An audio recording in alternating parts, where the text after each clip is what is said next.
So you said something really interesting there about effectively using NFTs as a messaging conduit.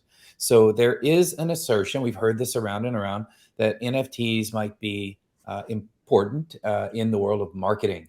One of our community members, Luca Leonardini, Luca's out in Italy. Hi, Italy. Hi, Luca. It's good to see EXO Italia out there today.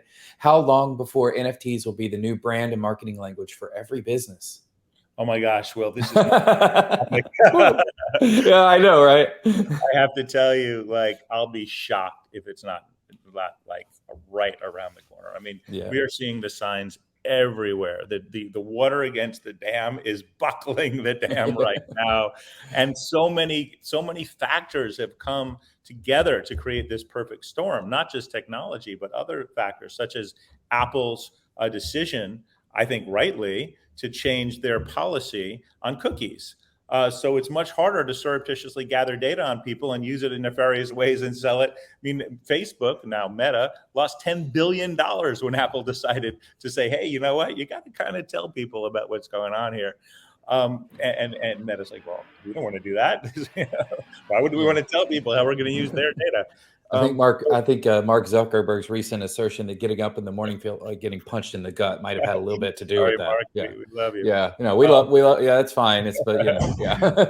but the point is that the moment is now. Look, in 2015, I was sitting at my bar Harvell's. I recommend you all come to Santa Monica and have a beer with us at the historic Harvell's Blues Bar, where the first NFT really came about. That had programmability, that had the notion of engagement, et cetera. Prior to that, there were a couple experiments. There was colored coins from a conceptual, theoretical point of view starting to be thrown around on discussion boards. And there was an individual who had put a JPEG on a blockchain, but there was really no substance around what does this mean and what is, how does one really proceed with building something reusable and practical. From that moment, when we conceptualized this concept of a virtual atom, it was very clear right from the beginning with our colleagues that this was going to be the most profound human communication tool in the history of the internet. Because when you are someone and you can own something and you're network aware and you've opted in, you can now have a direct communication channel with that end user. Right. If I were to say, hey, click on this banner ad, take some time for uncertain value, you're gonna be like, thank you, I've got other things to do. But if I say, do you want a piece of pizza? You'll say, sure, thanks, I'll take a piece of pizza. Because the part of the brain that says take something for certain value with no time is a very different part of the brain. It's an idea of ownership. Now, if that magic piece of pizza could be moved to your brother, even if you're gluten-free, you'll take it because you can give it to someone else. And if it was network aware, now you're taking the pizza, you're opting in to a communication channel with that pizza place. Now that pizza company no longer has to ask permission, from Mark Zuckerberg, to talk to their own customer, or to Walmart to talk to their own customer. If you're a packaged good brand, you now have a direct channel.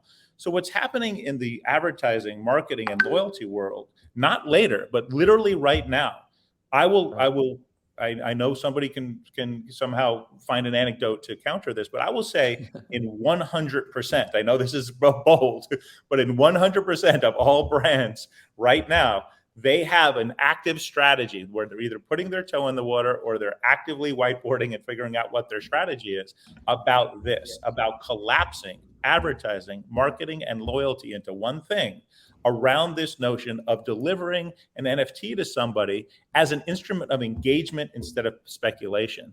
These companies don't care to make money. Some do. I mean, some are dabbling with the ups and downs of the marketplace, but 99% are not there to make money on selling you an NFT or in the aftermarket for it. There's some interest in that, but it's small compared to the overwhelming tidal wave that is now coming to see these as the most powerful concept in the history of the internet for connecting to people.